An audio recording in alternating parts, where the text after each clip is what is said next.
Paper 114 Seraphic Planetary Government. The Most High's rule in the kingdoms of men through many celestial forces and agencies, but chiefly through the ministry of Seraphim. At noon today the roll call of planetary angels, guardians, and others on Urantia was 501,234,619 pairs of Seraphim. There were assigned to my command 200 seraphic hosts, 597,196,800 pairs of Seraphim, or 1,194,393,600 individual angels. The registry, however, shows 1,02,469,238 individuals. It follows therefore that 191,924,362 angels were absent from this world on transport, messenger, and death duty. On Urantia there are about the same number of cherubim as Seraphim, and they are similarly organized. Seraphim and their associated cherubim have much to do with the details of the superhuman government of a planet, especially of worlds which have been isolated by rebellion. The angels, ably assisted by the midwayers, function on Urantia as the actual supermaterial ministers who execute the mandates of the resident Governor-General and all his associates and subordinates. Seraphim as a class are occupied with many assignments other than those of personal and group guardianship. Urantia is not without proper and effective supervision from the system, constellation, and universe rulers. But the planetary government is unlike that of any other world in the Edonia system, even in all Nebadon. This uniqueness in your plan of supervision is due to a number of unusual circumstances. 1. The life modification status of Urantia. 2. The exigencies of the Lucifer rebellion. 3. The disruptions of the Adamic default. 4. The irregularities growing out of the fact that Urantia was one of the bestowal worlds of the universe sovereign. Michael of Nebadon is the planetary prince of Urantia. 5. The special function of the 24 planetary directors. 6. The location on the planet of an archangel circuit. 7. The more recent designation of the one-time incarnated Machiavelli Melchizedek as vicegerent planetary prince. 1. The sovereignty of Urantia. The original sovereignty of Urantia was held in trust by the sovereign of the Edonia system. It was first delegated by him to a joint commission of Melchizedeks and life carriers, and this group functioned on Urantia until the arrival of a regularly constituted planetary prince. Subsequent to the downfall of Prince Caligastia, at the time of the Lucifer rebellion, Urantia had no sure and settled relationship with the local universe and its administrative divisions until the completion of Michael's bestowal in the flesh, when he was proclaimed, by the Union of Days, planetary prince of Urantia. Such a proclamation in surety and in principle forever settled the status of your world, but in practice the sovereign creator sun made no gesture of personal administration of the planet aside from the establishment of the Jerusem Commission of 24 former Urantians with authority to represent him in the government of Urantia and all other quarantined planets in the system. One of this council is now always resident on Urantia as resident Governor-General. Vicegerent authority to act for Michael as planetary prince has been recently vested in Machiavelli Melchizedek, but this son of the local universe has made not the slightest move toward modifying the present planetary regime of the successive administrations of the resident governors-general. There is little likelihood that any marked change will be made in the government of Urantia during the present dispensation unless the vicegerent planetary prince should arrive to assume his titular responsibilities. It appears to certain of our associates that at some time in the near future the plan of sending one of the 24 councillors to Urantia to act as Governor-General will be superseded by the formal arrival of Machiavelli Melchizedek with the vicegerent mandate of the sovereignty of Urantia. As acting planetary prince he would undoubtedly continue in charge of the planet until the final adjudication of the Lucifer rebellion and probably on into the distant future of planetary settlement in light and life. Some believe that Machiventa will not come to take personal direction of Urantian affairs until the end of the current dispensation. Others hold that the vicegerent prince may not come, as such, until Michael sometime returns to Urantia as he promised when still in the flesh. Still others, including this narrator, look for Melchizedek's appearance any day or hour. 2. The Board of Planetary Supervisors. Since the times of Michael's bestowal on your world, the general management of Urantia has been entrusted to a special group on Jerusem of 24 one-time Urantians. Qualification for membership on this commission is unknown to us, but we have observed that those who have been thus commissioned have all been contributors to the enlarging sovereignty of the Supreme in the system of Satania. By nature they were all real leaders when they functioned on Urantia, and, excepting Machiventa Melchizedek, these qualities of leadership have been further augmented by Mansion world experience and supplemented by the training of Jerusem citizenship. Members are nominated to the 24 by the Cabinet of Lanaforge, seconded by the Most Highs of Edonia, approved by the assigned Sentinel of Jerusem, and appointed by Gabriel of Salvington in accordance with the mandate of Michael.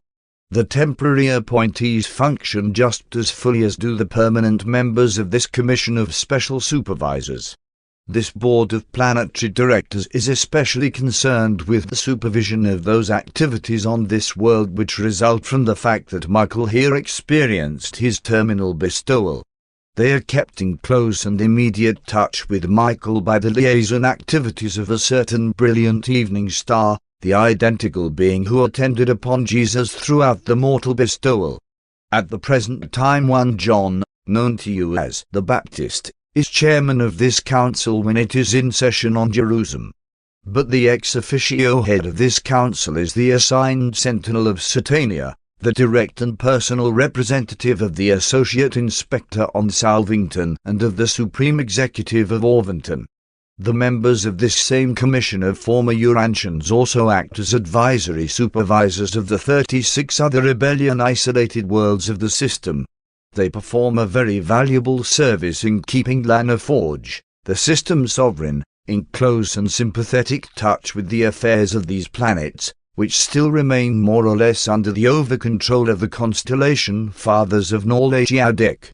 These 24 councillors make frequent trips as individuals to each of the quarantined planets, especially to Urantia. Each of the other isolated worlds is advised by similar and varying-sized commissions of its one-time inhabitants, but these other commissions are subordinate to the Urantian group of 24. While the members of the latter commission are thus actively interested in every phase of human progress on each quarantined world in Satania, they are especially and particularly concerned with the welfare and advancement of the mortal races of Urantia, for they immediately and directly supervise the affairs of none of the planets except Urantia, and even here their authority is not complete excepting in certain domains concerned with mortal survival. No one knows how long these 24 Urantia councillors will continue in their present status, detached from the regular program of universe activities. They will no doubt continue to serve in their present capacities until some change in planetary status ensues, such as the end of a dispensation, the assumption of full authority by Machiventa Melchizedek, the final adjudication of the Lucifer rebellion, or the reappearance of Michael on the world of his final bestowal. The present resident Governor-General of Urantia seems inclined to the opinion that all but Machiventa may be released for paradise ascension the moment the system of Satania is restored to the constellation circuits. But other opinions are also current. 3. The resident Governor-General every 100 years of Urantia time, the Jerusem Court of 24 Planetary Supervisors designate one of their number to sojourn on your world to act as their executive representative, as resident Governor-General. During the times of the preparation of these narratives this executive officer was changed, the 19th so to serve being succeeded by the 20th. The name of the current planetary supervisor is withheld from you only because mortal man is so prone to venerate even to deify his extraordinary compatriots and superhuman superiors. The resident Governor-General has no actual personal authority in the management of world affairs except as the representative of the 24 Jerusem councillors. He acts as the coordinator of superhuman administration and is the respected head and universally recognized leader of the celestial beings functioning on Urantia. All orders of angelic hosts regard him as their coordinator and director, while the United Midwayers, since the departure of 1-2-3 the first to become one of the 24 councillors, really look upon the successive Governors-General as their planetary fathers. Although the Governor-General does not possess actual and personal authority on the planet, he hands down scores of rulings and decisions each day which are accepted as final by all personalities concerned. He is much more of a fatherly advisor than a technical ruler. In certain ways he functions as would a planetary prince, but his administration much more closely resembles that of the material suns. The Urantia government is represented in the councils of Jerusem in accordance with an arrangement whereby the returning Governor-General sits as a temporary member of the system sovereign's cabinet of planetary princes. It was expected, when Machiventa was designated vicegerent prince, that he would immediately assume his place in the Council of the Planetary Princes of Satania, but thus far he has made no gesture in this direction. The supermaterial government of Urantia does not maintain a very close organic relationship with the higher units of the local universe. In a way, the resident Governor-General represents Salvington as well as Jerusem, since he acts on behalf of the 24 councillors, who are directly representative of Michael and Gabriel. And being a Jerusem citizen, the planetary governor can function as a spokesman for the system sovereign. The constellation authorities are represented directly by a Urantia's son, the Edonia observer. 4. The Most High Observer. The sovereignty of Urantia is further complicated by the one-time arbitrary seizure of planetary authority by the government of Adamic shortly after the planetary rebellion. There is still resident on Urantia a Urantia's son, an observer for the Most Highs of Edonia and, in the absence of direct action by Michael, trustee of planetary sovereignty. The present Most High Observer and sometime Regent is the 23rd thus to serve on Urantia. There are certain groups of planetary problems which are still under the control of the Most Highs of Edonia, jurisdiction over them having been seized at the time of the Lucifer rebellion. Authority in these matters is exercised by a Urantia's son, the Adamic observer, who maintains very close advisory relations with the planetary supervisors. The race commissioners are very active on Urantia, and their various group chiefs are informally attached to the resident Urantiac observer, who acts as their advisory director. In a crisis, the actual and sovereign head of the government, excepting in certain purely spiritual matters, would be this Urantiac son of Edonia now on observation duty. In these exclusively spiritual problems and in certain purely personal matters, the supreme authority seems to be vested in the commanding archangel attached to the divisional headquarters of that order which was recently established on Urantia. A Most High Observer is empowered, at his discretion, to seize the planetary government in times of grave planetary crises, and it is of record that this has happened 33 times in the history of Urantia. At such times the Most High Observer functions as the Most High Regent, exercising unquestioned authority over all ministers and administrators resident on the planet excepting only the divisional organization of the archangels. Urantiac regencies are not peculiar to rebellion-isolated planets, for the Most Highs may intervene at any time in the affairs of the inhabited worlds, interposing the superior wisdom of the constellation rulers in the affairs of the kingdoms of men. 5. The planetary government. The actual administration of Urantia is indeed difficult to describe. There exists no formal government along the lines of universe organization, such as separate legislative, executive, and judicial departments. The 24 councillors come the nearest to being the legislative branch of the planetary government. The Governor-General is a provisional and advisory chief executive with the veto power resident in the Most High Observer. And there are no absolutely authoritative judicial powers operative on the planet, only the conciliating commissions. A majority of the problems involving Seraphim and Midwayers are, by mutual consent, decided by the Governor-General. But except when voicing the mandates of the 24 councillors, his rulings are all subject to appeal to conciliating commissions, to local authorities constituted for planetary function, or even to the system sovereign of Satania. The absence of the corporeal staff of a planetary prince and the material regime of an Adamic son and daughter is partially compensated by the special ministry of Seraphim and by the unusual services of the midway creatures. The absence of the planetary prince is effectively compensated by the triune presence of the archangels, the Most High Observer, and the Governor-General.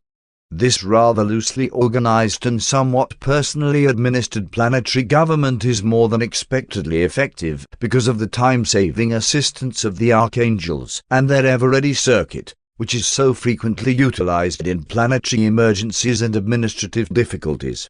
Technically, the planet is still spiritually isolated in the Adamic circuits, but in an emergency this handicap can now be circumvented through utilization of the Archangel circuit.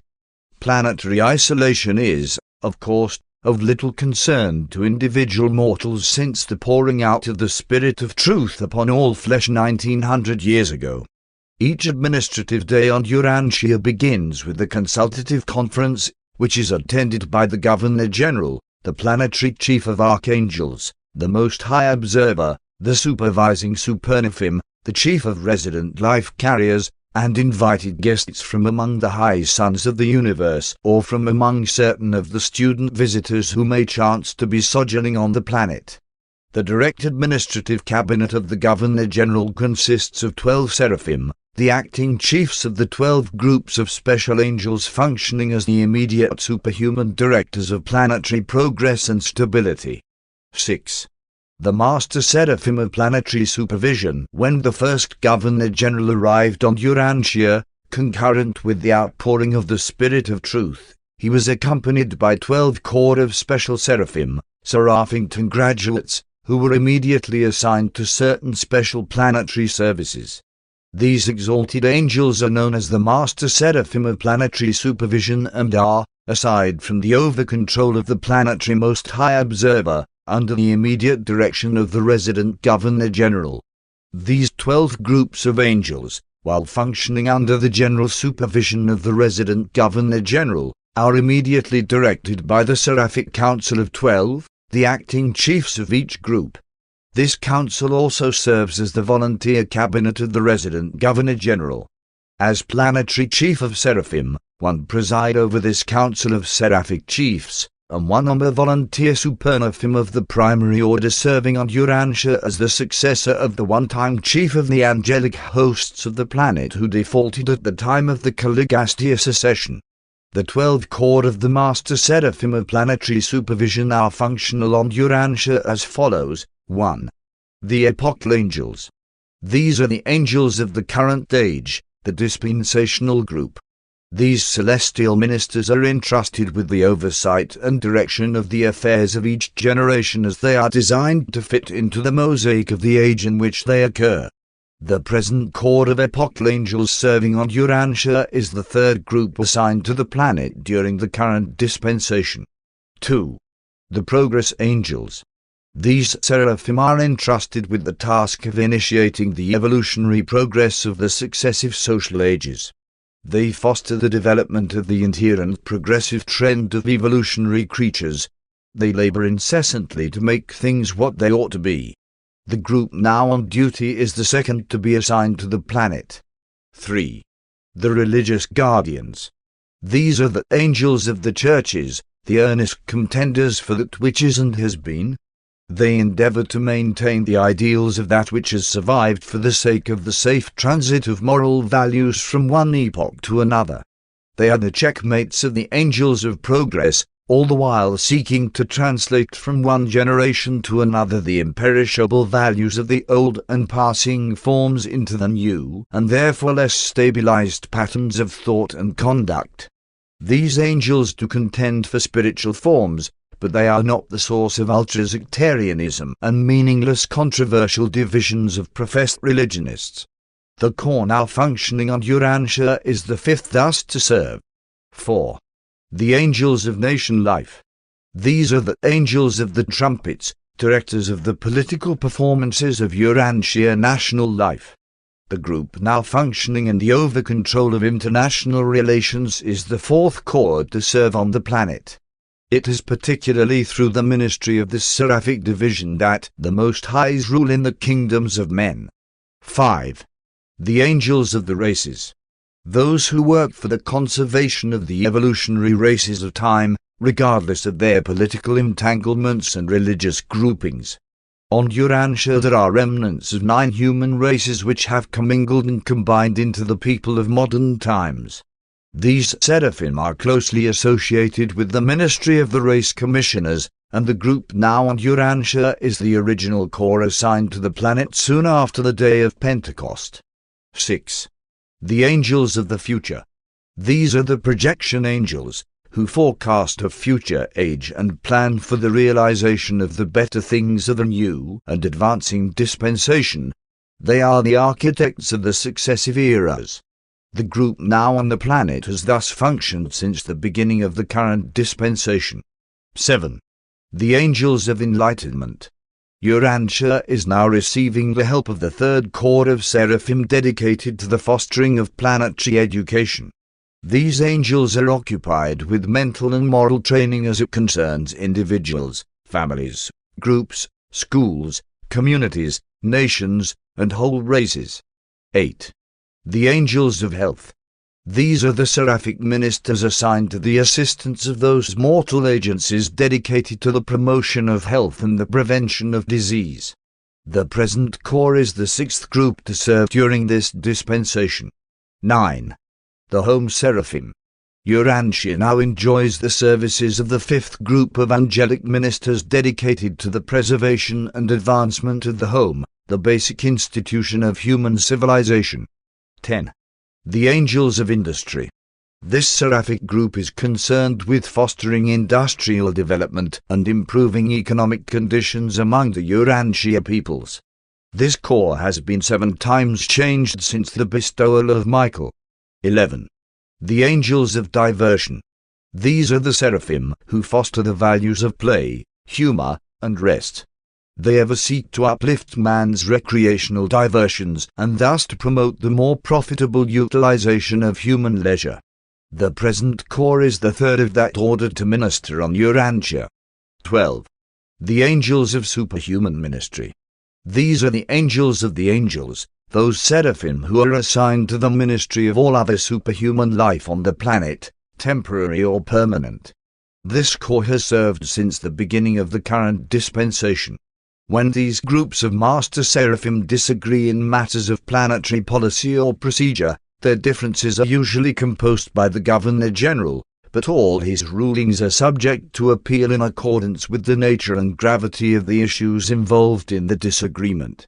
None of these angelic groups exercise direct or arbitrary control over the domains of their assignment. They cannot fully control the affairs of their respective realms of action, but they can do so manipulate planetary conditions and so associate circumstances as favorably to influence the spheres of human activity to which they are attached. The Master Seraphim of Planetary Supervision utilize many agencies for the prosecution of their missions. They function as ideational clearinghouses, mind focalizers, and project promoters. While unable to inject new and higher conceptions into human minds, they often act to intensify some higher ideal which has already appeared within a human intellect. But aside from these many means of positive action, the Master Seraphim ensure planetary progress against vital jeopardy through the mobilization, training, and maintenance of the Reserve Corps of Destiny. The chief function of these reservists is to ensure against breakdown of evolutionary progress, They are the provisions which the celestial forces have made against surprise. They are the guarantees against disaster. 7. The Reserve Corps of Destiny. The Reserve Corps of Destiny consists of living men and women who have been admitted to the special service of the superhuman administration of world affairs. This corps is made up of the men and women of each generation who are chosen by the spirit directors of the realm to assist in the conduct of the ministry of mercy and wisdom to the children of time on the evolutionary worlds. It is the general practice in the conduct of the affairs of the ascension plans to begin this liaison utilization of mortal will creatures immediately they are competent and trustworthy to assume such responsibilities. Accordingly, as soon as men and women appear on the stage of temporal action with sufficient mental capacity, adequate moral status, and requisite spirituality, they are quickly assigned to the appropriate celestial group of planetary personalities as human liaisons, mortal assistants. When human beings are chosen as protectors of planetary destiny, when they become pivotal individuals in the plans which the world administrators are prosecuting, at that time the planetary chief of Seraphim confirms their temporal attachment to the Seraphic Corps and appoints personal destiny guardians to serve with these mortal reservists. All reservists have self-conscious adjusters, and most of them function in the higher cosmic circles of intellectual achievement and spiritual attainment. Mortals of the realm are chosen for service in the Reserve Corps of Destiny on the inhabited worlds because of 1. Special capacity for being secretly rehearsed for numerous possible emergency missions in the conduct of various activities of world affairs. 2. Wholehearted dedication to some special social, economic, political, spiritual, or other cause, coupled with willingness to serve without human recognition and rewards. 3. The possession of a thought adjuster of extraordinary versatility and probable pre-Urantia experience in coping with planetary difficulties and contending with impending world emergency situations. Each division of planetary celestial service is entitled to a liaison corps of these mortals of destiny standing. The average inhabited world employs 70 separate corps of destiny, which are intimately connected with the superhuman current conduct of world affairs. On Urantia there are 12 reserve corps of destiny, one for each of the planetary groups of seraphic supervision.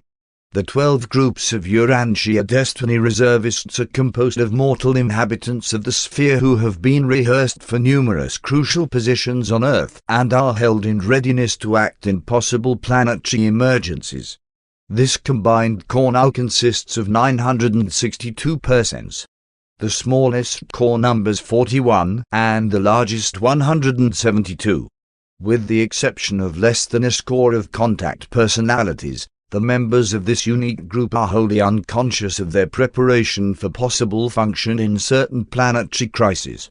These mortal reservists are chosen by the corps to which they are respectively attached and are likewise trained and rehearsed in the deep mind by the combined technique of thought adjuster and seraphic guardian ministry. Many times numerous other celestial personalities participate in this unconscious training, and in all this special preparation the midwayers perform valuable and indispensable services.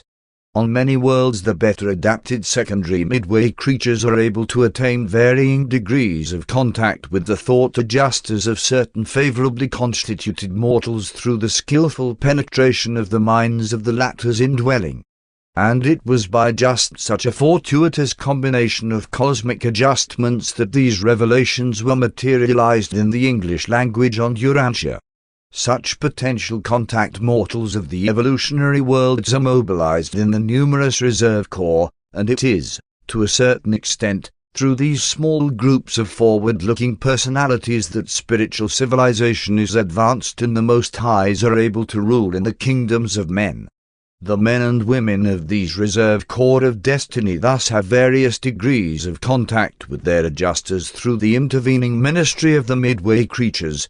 but these same mortals are little known to their fellows except in those rare social emergencies and spiritual exigencies wherein these reserve personalities function for the prevention of the breakdown of evolutionary culture or the extinction of the light of living truth. On Urantia, these reservists of destiny have seldom been emblazoned on the pages of human history. The reservists unconsciously act as conservators of essential planetary information. Many times, upon the death of a reservist, a transfer of certain vital data from the mind of the dying reservist to a younger successor is made by a liaison of the two thought adjusters. The adjusters undoubtedly function in many other ways unknown to us, in connection with these reserve corps. On Urantia, the reserve corps of destiny, though having no permanent head, does have its own permanent councils which constitute its governing organization. These embrace the Judiciary Council, the Historicity Council, the Council on Political Sovereignty, and many others. From time to time, in accordance with the core organization, titular mortal heads of the whole reserve corps have been commissioned by these permanent councils for specific function. The tenure of such reservist chiefs is usually a matter of a few hours' duration, being limited to the accomplishment of some specific task at hand. The Urantia Reserve Corps had its largest membership in the days of the Adamites and Nedites, steadily declining with the dilution of the violet blood and reaching its low point around the time of Pentecost, since which time Reserve Corps membership has steadily increased. The Cosmic Reserve Corps of universe-conscious citizens on Urantia now numbers over 1,000 mortals whose insight of cosmic citizenship far transcends the sphere of their terrestrial abode, but one am forbidden to reveal the real nature of the function of this unique group of living human beings. Urantia mortals should not allow the comparative spiritual isolation of their world from certain of the local universe circuits to produce a feeling of cosmic desertion or planetary orphanage. There is operative on the planet a very definite and effective superhuman supervision of world affairs and human destinies. But it is true that you can have, at best, only a meager idea of an ideal planetary government. Since the early times of the planetary prince, Urantia has suffered from the miscarriage of the divine plan of world growth and racial development. The loyal inhabited worlds of Satania are not governed as is Urantia. Nevertheless, compared with the other isolated worlds, your planetary governments have not been so inferior.